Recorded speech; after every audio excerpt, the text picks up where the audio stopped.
assalamu alaikum lawol gongol. Assalamu alaikum bandiraɓe, mi salmini on. Inde mon e yettode mon ɗo gonɗon e ɗo gonirɗon fof min calmini on, min juurima on, min ñaagui on duwaw, min neldi on duwaw e arde ɗo yewtode histoire goto bannoɗo hakkude jinnaɗo e sukaɓe makko. Mawɗo goto wonno o wuuri ha o dañi duuɓi 80 pawɗi. Allah waɗi ñalngu ari o fawa,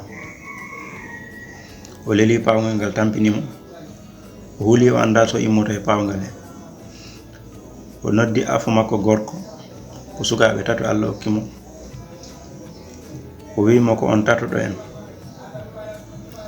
Min noon ɗo woni ɗo mi mawni, te mi sellani guinde mi safrima ɗo kala kono cellal hooki. Mi sikkani somi immoto he ngal pawgal. So Allah waɗi mi maayi, jinmi ko ballira kam ngal sabu Allah e nelaɗo mbaɗirano mbirumami ni.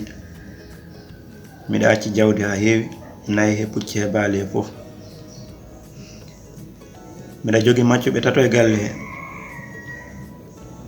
ko kamɓe goni jawdi he, kamɓe goni wallude kam e ligge he. Onon so Allah imminani kawe ngal pawgal hami maayi, mbasurimami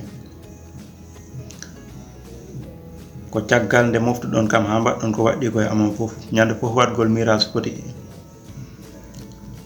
so mawɓe ɓe ngari holliɓe min wi haade jawdi ndi serdede, yoɓe ceernan on maccuɓe ɓe tato, mo kala he mon heɓa maccuɓe ɗiɗo.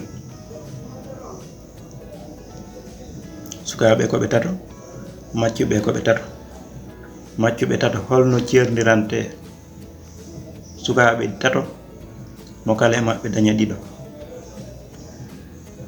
Manam ƴetta yimɓe tato, feccanaɓe maccuɓe tato, mo kala e maɓɓe heɓa maccuɓe ɗiɗo, ko hunde sattude. Allah waɗi babirawo immaki e pawgal he. Nde o sanki, ɓe mbaɗi ko waɗɗi koye makko fof ha ɗum yawti, ha ɗum no juɗɗo.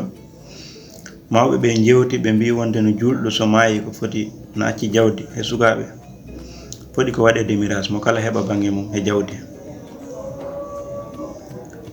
Ɓe jewti haɓe kawri, ɓe ngari ɓe noddi famille o, ɓe noddi sukaɓe, ɓe kalaniɓe wonde no bammon maayi, nani ɓooya, mo acci jawdi, mo acci on sukaɓe.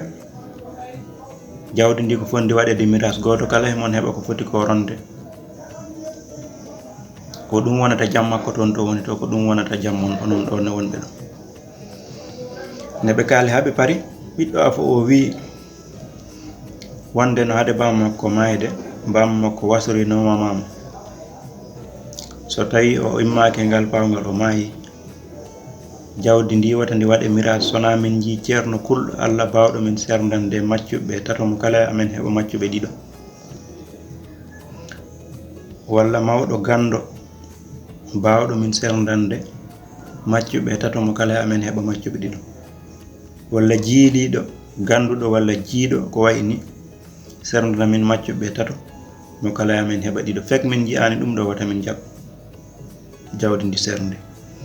Ɓe fof ɓe laarodiri, ɓe mbimo an kay sa yiɗi heedu e jawdi e wi tan bama hokkima jawdi ndi, kono onon ko on sukaɓe tato, bamon acci on.